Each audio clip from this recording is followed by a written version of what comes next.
Hello guys, welcome back to our channel. तो thumbnail देख के तो आप समझ ही गए होंगे कि आज हम किस टॉपिक के बारे में बात करने वाले हैं। तो चलिए बिना टाइम गवाए स्टार्ट करते हैं। तो उससे पहले मेरा आपसे एक रिक्वेस्ट है कि अगर आपने अभी तक हमारा चैनल सब्सक्राइब नहीं किया है तो प्लीज़ सब्सक्राइब कर लें और बेल आइकन को ज़रूर से प्रेस कर लें। तो गाइज आज का हमारा टॉपिक था सरकारी नौकरी वर्सेस बिजनेस। कौन सा दोनों में बेटर, आपको कौन सा चूज़ करना चाहिए या फिर आपकी इंटरेस्ट किस में है। इस वीडियो में आपको सब कुछ क्लियर हो जाएगा। तो चलिए स्टार्ट करते हैं। तो सबसे पहले जो मैंने पॉइंट रखा है वो है इनकम, क्योंकि हर एक बंदा सबसे पहले इनकम देखता है। कोई भी अगर जॉब भी वो पकड़ता है तो सबसे पहले उसमें इनकम देखता है, उसकी कमाई देखता है, उससे कितनी उसकी आने वाली है। तो चलिए सबसे पहले हमने रखा है इनकम। तो सरकारी नौकरी में क्या होता है गाइस, सरकारी नौकरी में एक फिक्स्ड इनकम होती है। अब जैसे कि मान लीजिए अगर आप एक टीचर हैं या फिर आप एक इंस्पेक्टर हैं, कुछ भी हैं, तो आपकी एक इनकम हो सकती है अराउंड 50K, मतलब कि आपकी इनकम है 50,000 के अराउंड। तो वो आपको हर महीने उतना ही पे होगा, ना उसमें से कम होगा ना उसमें से ज़्यादा होगा। फिर चाहे लॉकडाउन लग जाए, फिर चाहे कुछ भी हो जाए, आपको उतना अमाउंट तो मिलेगा ही मिलेगा।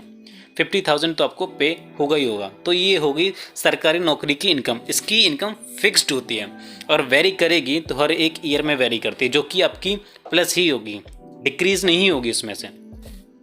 तो ये सरकारी नौकरी में एक इनकम का प्लस पॉइंट है। और बिजनेस में देखा जाए तो उसमें कोई फिक्स्ड इनकम नहीं होती है।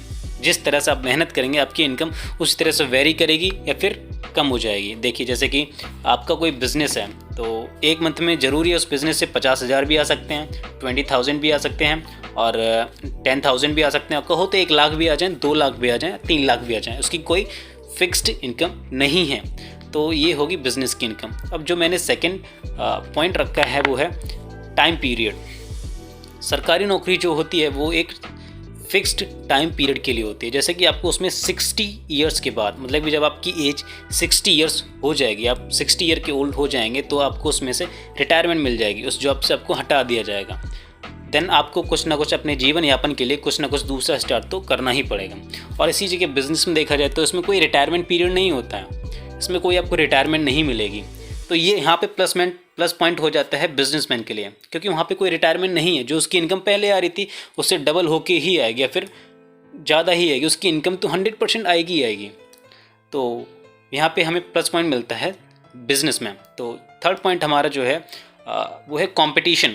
देखिए कंपटीशन तो दोनों में है। अगर आप एक सरकारी नौकरी की प्रिपरेशन कर रहे हैं तो आप इंडिया में हाल तो जानते ही हैं कि यहाँ पे सरकारी नौकरी के हाल या चाल क्या है। यहाँ पे कितना सारा कंपटीशन, 1,000 वैकेंसीज पे 1-1 लाख फॉर्म पड़ता है। तो आप समझ सकते हैं यहाँ पे क्या ही कंपटीशन है। और बिज़नेस में देखा जाए तो बिज़नेस में भी कंपटीशन है, ऐसा नहीं कंपटीशन नहीं है। अगर आप एक कोई ब्रांड इस्टेब्लिश करना चाहते हैं, कुछ और भी करना चाहते हैं, तो उसमें बहुत सारा कंपटीशन है, क्योंकि बहुत सारे ऐसे ब्रांड्स हैं जो पहले से ही पॉपुलर हैं। तो आपका ब्रांड पॉपुलर होने में थोड़ा टाइम लगेगा, बट ये इम्पॉसिबल नहीं है। अगर आप मेहनत करेंगे तो आपका ब्रांड या फिर आप जो कुछ भी बिज़नेस स्टार्ट करना चाहते हैं वो आपका पॉपुलर हो ही जाएगा। तो यहाँ पे भी एक प्लस पॉइंट मिल जाता है बिज़नेस को। यहाँ पे हाँ प्लस पॉइंट मिल जाता है बिज़नेस को। अब फोर्थ हम लेते हैं रिस्क को। देखिए सरकारी नौकरी में रिस्क तो ना के बराबर होता है, मतलब कि इसमें रिस्क तो होता ही नहीं, एक्चुअली होता ही नहीं। अगर आप जब तक कुछ गलत नहीं करते हैं और आप सस्पेंड नहीं हो जाते हैं तब तक इसमें कोई रिस्क होता ही नहीं है। आपकी जैसे कि 50,000 इनकम है तो वो आती रहेगी टिल जब तक आप 60 ईयर्स ओल्ड नहीं हो जाएंगे, तब तक तो आपकी इनकम भी 1.5 लाख हो जाएगी, लगभग 1.5 लाख के करीब, जब तक आप 60 ईयर के ओल्ड हो जाएंगे तब तक, क्योंकि इनकम वेरी करती है। तो इसमें रिस्क तो होती नहीं। तो यहाँ पे एक प्लस पॉइंट मिलेगा सरकारी नौकरी को। और यहीं पे बिज़नेस में थोड़ा सा रिस्क होता है। अगर आप सही से दिमाग से नहीं खेले तो आपका बिज़नेस बंद भी हो सकता है, मे बी आपकी इनकम भी घट सकती है और आपको लॉस भी हो सकता है। तो ये यहाँ पे एक नेगेटिव पॉइंट होता है बिज़नेस का। एंड आखिरी एंड लास्ट पॉइंट जो मैंने रखा है वो है ओवरऑल इनकम। अगर आप एक बढ़िया सा बिज़नेस स्टैब्लिश करते हैं तो और आपका कोई फ्रेंड वो सरकारी नौकरी कर रहा है तो ओवरऑल इनकम क्या ही होती है। कभी भी देख लेना, अगर कोई बंदा ठीक ठाक सा बिज़नेस कर रहा है तो उसकी इनकम हमेशा एक सरकारी नौकरी वाले से हमेशा ज़्यादा होगी, हमेशा। आप देख लेना, अगर कोई ठीक ठाक सा बिज़नेस कर रहा है, मैं धंधे की बात नहीं कर रहा हूँ, मैं कर रहा हूँ बिज़नेस की बात, तो उसकी इनकम हमेशा एक सरकारी नौकरी वाले से ज़्यादा होगी। वो हमेशा एक महंगी गाड़ी में चलेगा जो सरकारी नौकरी वाले बंदे से। तो गाइस ये था हमारा टोटल आज का वीडियो कंक्लूजन। आपको इस वीडियो से समझ में आ गया होगा कि आपके लिए कौन सी जॉब या बिज़नेस कौन सी चीज़ बढ़िया है।